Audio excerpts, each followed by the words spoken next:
Si este verano has regado tu huerto y el agua se ha quedado arriba, formando charcos como si la tierra fuera cemento, quédate, porque lo que te voy a contar puede cambiar por completo tu manera de cuidar el jardín. Quizá te suene esto. Riegas, echas compost, pones acolchado, compras plantones buenos, haces casi todo como te han dicho siempre. Y aún así las plantas no tiran.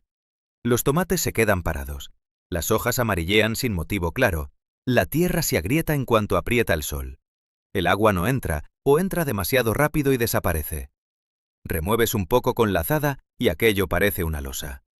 Y entonces aparece esa sensación tan frustrante. ¿Qué estoy haciendo mal?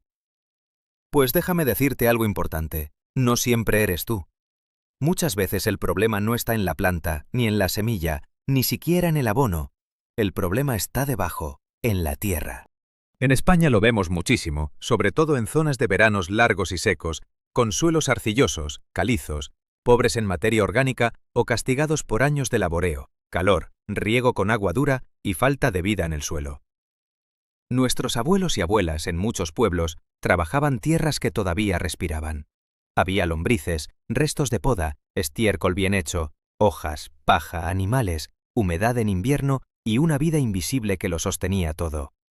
Hoy, en cambio, muchos jardines y huertos parecen tierra, pero han perdido lo más importante, la vida. Y de eso vamos a hablar hoy. De la tierra muerta, de cómo reconocerla, y de 3 líquidos sencillos, baratos y naturales que pueden ayudar a despertarla poco a poco. No hace falta gastar una fortuna, no hace falta llenar el cobertizo de productos, hace falta entender cómo funciona la tierra viva, porque una tierra sana no es solo polvo con minerales, es un mundo entero. Bacterias, hongos, lombrices, pequeños organismos, raíces, aire, humedad y materia orgánica trabajando juntos día y noche.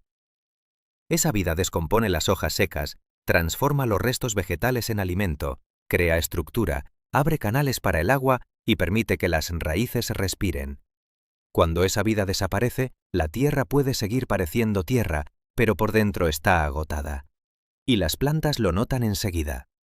¿Cómo puedes saber si tu suelo está perdiendo vida? Hay señales muy claras. La primera es el agua. Riegas un bancal o una maceta grande y el agua se queda arriba, no se infiltra, forma charcos. A veces parece que la tierra estuviera plastificada. Eso suele pasar en suelos compactados, muy secos o con poca estructura. La tierra se cierra, se endurece y deja de aceptar el agua. La segunda señal es la dureza. Intentas clavar la azada, la pala o incluso un plantador y cuesta muchísimo. La herramienta rebota, tienes que hacer fuerza y aún así solo entra unos centímetros. En una tierra así, las raíces sufren. No pueden avanzar, no hay aire, no hay espacio. Y si no hay aire, la vida del suelo se apaga. La tercera señal es el acolchado que no se descompone. Pones paja, hojas secas, césped cortado o restos triturados y pasan semanas y semanas sin que cambie nada. Siguen ahí, secos, intactos, como si nadie los estuviera tocando. Eso significa que falta la cuadrilla invisible que debería descomponer esa materia orgánica. La cuarta señal son las lombrices. Antes levantabas un poco de tierra y aparecía alguna. Ahora nada, ni una. Las lombrices no son un adorno, son un síntoma de salud. Si no hay lombrices, o hay muy pocas, la tierra te está diciendo que algo no va bien. Y la quinta señal son las plantas.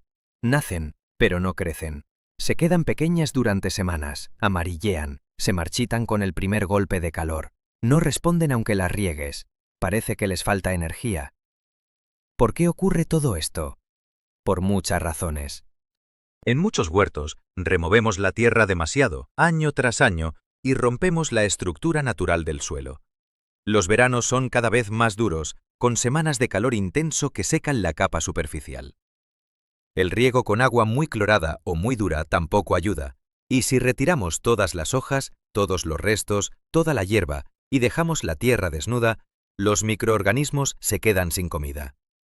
A veces abonamos, sí, pero abonamos una tierra que ya no sabe transformar ese alimento. Es como tener una despensa llena de harina, verduras, aceite y legumbres, pero sin nadie que cocine. Los nutrientes están ahí, pero no se convierten en algo fácil de tomar por las plantas. Por eso muchos abonos no dan el resultado que esperamos. No basta con alimentar la planta. Primero hay que volver a despertar el suelo. A mí me pasó. Tuve una zona del huerto donde la tierra se convirtió en una piedra. Regaba y el agua se quedaba arriba. Plantaba y los plantones se paraban. Añadía compost, compraba sustratos, mezclaba arena, probaba de todo, y nada terminaba de funcionar. Hasta que empecé a fijarme menos en la planta y más en la biología del suelo. Y ahí descubrí algo muy sencillo. Hay líquidos fermentados, usados desde hace generaciones en distintos lugares, que no funcionan como un abono normal. No son una comida rápida para la planta, son una manera de activar la vida que falta en la tierra. El primero es el agua de arroz fermentada. Sí, esa agua blanquecina que queda cuando lavas el arroz. Muchísima gente la tira por el fregadero sin pensarlo, pero bien preparada puede ser una ayuda estupenda para arrancar la actividad microbiana del suelo. Cuando lavas arroz crudo, los granos sueltan almidón. Ese almidón queda suspendido en el agua y la vuelve turbia, casi lechosa.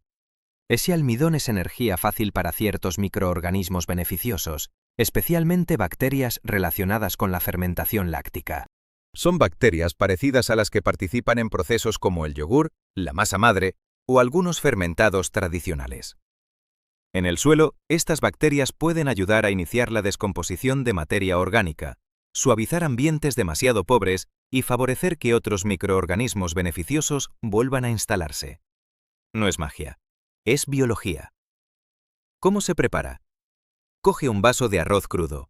Puede ser redondo, largo, bomba, vaporizado, el que tengas en casa. No hace falta que sea caro. Ponlo en un cuenco o en un tarro limpio y añade 2 vasos de agua sin cloro, si puede ser. Si usas agua del grifo, déjala reposar unas horas antes. Remueve bien el arroz con la mano o con una cuchara. Hazlo con energía. Queremos que el agua se vuelva blanca, turbia, cargada de almidón. Después cuela el arroz. El arroz puedes cocinarlo normalmente, no se desperdicia. Quédate con el agua blanca y pásala a un tarro de cristal limpio. Ahora viene un detalle importante. No cierres el tarro herméticamente. Cúbrelo con una servilleta de papel, una tela limpia o una gasa y sujétala con una goma. El líquido necesita respirar. Si lo cierras del todo, puedes favorecer fermentaciones que no interesan y malos olores. Si dejas pasar aire, el proceso suele ser mucho más limpio. Pon el tarro en un lugar tranquilo de la cocina, sin sol directo y lejos de fuentes de calor. Déjalo entre 2 y 3 días. Durante ese tiempo, el agua puede separarse un poco, es normal. Lo más importante es el olor. Debe oler ligeramente ácido, como a fermento suave, a yogur natural o a masa madre. Un olor vivo, no desagradable. Si huele a podrido, a huevo malo o a cloaca, no lo uses. Tíralo y empieza de nuevo. A veces pasa por falta de limpieza, exceso de calor o por haber cerrado demasiado el recipiente. Cuando esté listo, no lo uses puro. Dilúyelo. 1 parte de agua de arroz fermentada por 10 partes de agua limpia. Por ejemplo, un vaso de agua de arroz fermentada mezclado con 10 vasos de agua. Con esa mezcla, riega la tierra alrededor de las plantas o los bancales que quieras recuperar. No hace falta mojar las hojas. Esto va dirigido al suelo, a la vida subterránea. Hazlo preferiblemente por la tarde o a primera hora de la mañana, nunca en plena solana de julio o agosto. En pocos días, si la tierra tiene algo de materia orgánica, notarás pequeños cambios. El agua puede empezar a infiltrarse mejor. La superficie se vuelve menos dura. El acolchado empieza a oscurecerse. Algunas plantas levantan la cabeza. Es el primer paso. El agua de arroz es como encender una chispa, pero una chispa necesita combustible. Y aquí entra el segundo preparado, el extracto fermentado de plantas. Este es uno de mis favoritos para huertos en España, sobre todo en primavera y principios de verano, cuando las plantas necesitan empuje, pero no queremos pasarnos con abonos fuertes. La idea es sencilla. Las plantas que crecen con fuerza contienen sustancias naturales muy interesantes, enzimas, azúcares, minerales, compuestos vegetales y señales de crecimiento. No hace falta explicarlo de forma complicada. Basta con mirar una ortiga, un diente de león, una verdolaga, una malva o una hierba que sale entre las piedras. Crecen donde casi nada quiere crecer, pues esa energía se puede aprovechar. Para hacer un extracto fermentado de plantas, busca vegetación sana y vigorosa. Pueden servir ortigas, diente de león, llantén, verdolaga, cenizo, malvas jóvenes, consuelda si tienes, restos tiernos de poda, hojas sanas de hortalizas o incluso césped recién cortado, siempre que no tenga herbicidas.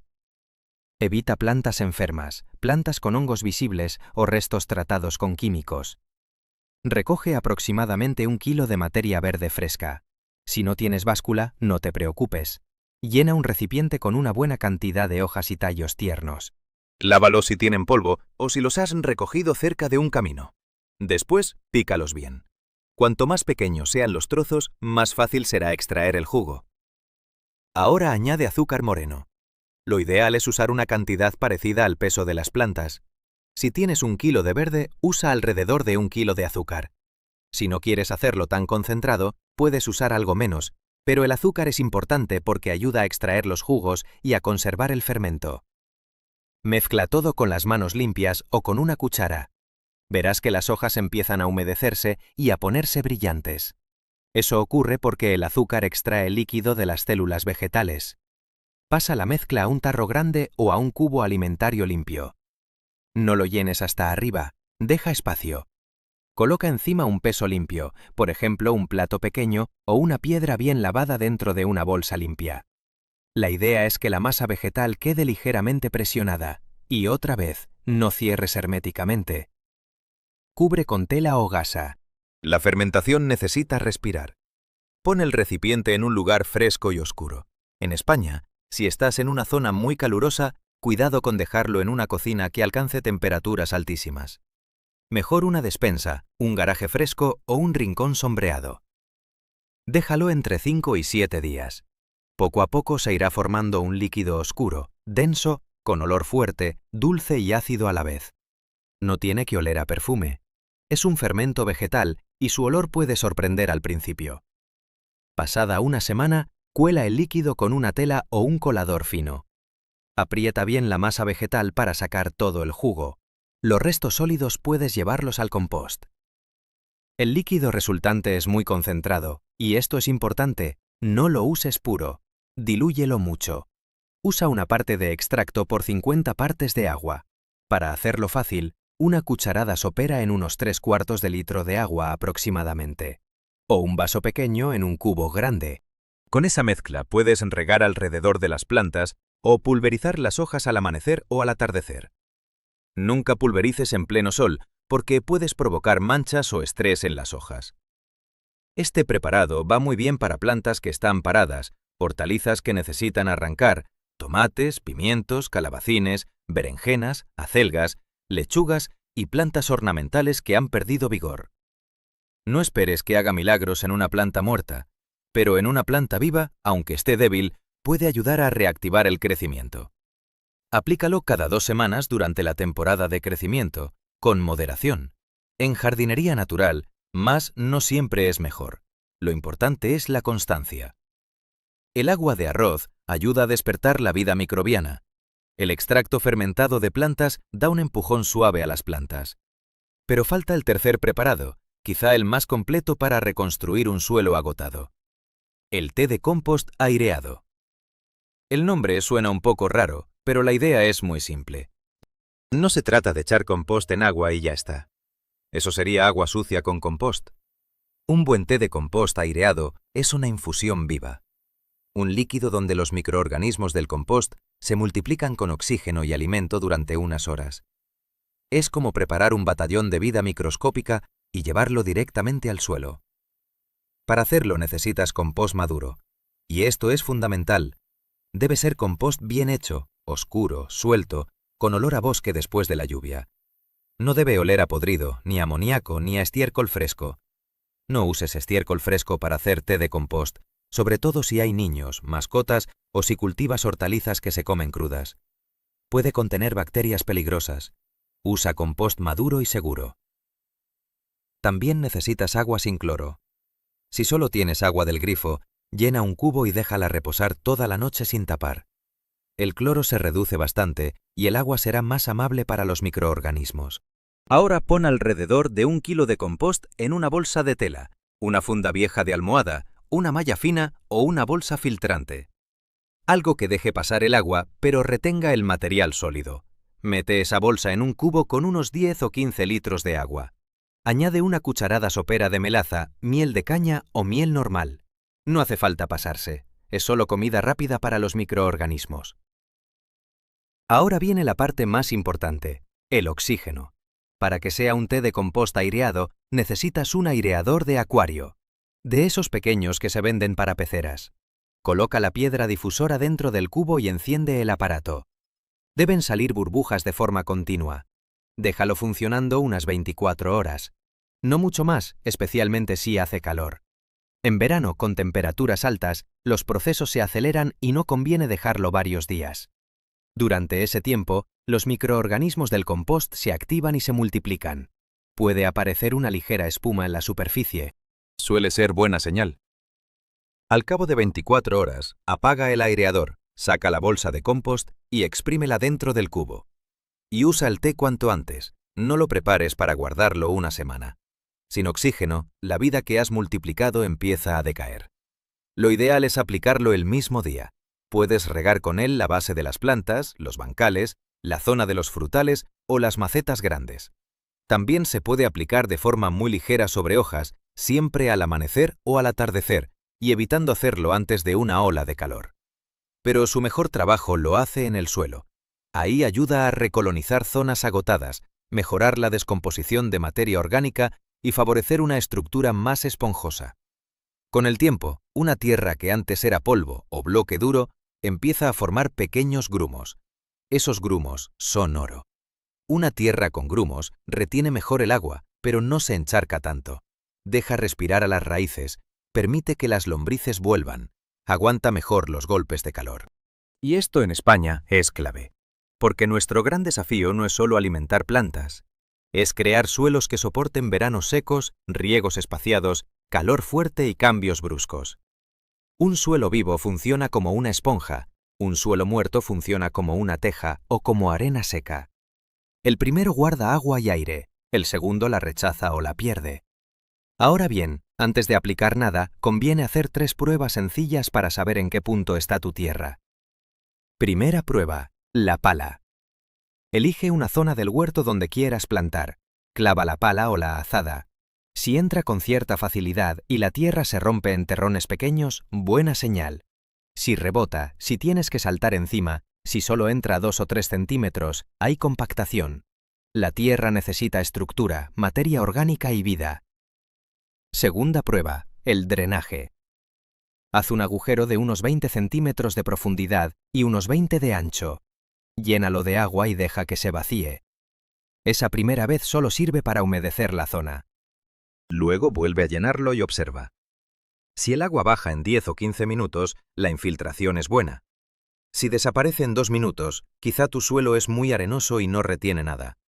Si se queda durante horas, tienes un problema de compactación o de drenaje. Cada caso se corrige de una manera, pero en todos la materia orgánica y la vida del suelo son fundamentales. Tercera prueba, las lombrices. Saca un bloque de tierra con la pala y desmenúzalo con las manos. Mira con calma. Si aparecen varias lombrices, la tierra conserva vida. Si aparece una o dos, hay esperanza, pero conviene mejorar. Si no aparece ninguna, el suelo necesita ayuda. No te desanimes. Una tierra agotada no está condenada para siempre. La tierra puede recuperarse, pero necesita que cambiemos la forma de tratarla. No basta con echar un producto una vez y olvidarnos. Hay que cubrirla, alimentarla y no castigarla. Usa acolchados. Paja, hojas secas, restos de poda triturados, compost, hierba seca sin semillas, lo que tengas a mano y sea seguro. No dejes la tierra desnuda en pleno verano. En Andalucía, Murcia, Castilla-La Mancha, Extremadura, Comunidad Valenciana, Madrid o muchas zonas del interior, una tierra desnuda en julio puede alcanzar temperaturas brutales. A esa temperatura, buena parte de la vida superficial simplemente desaparece. Riega con cabeza.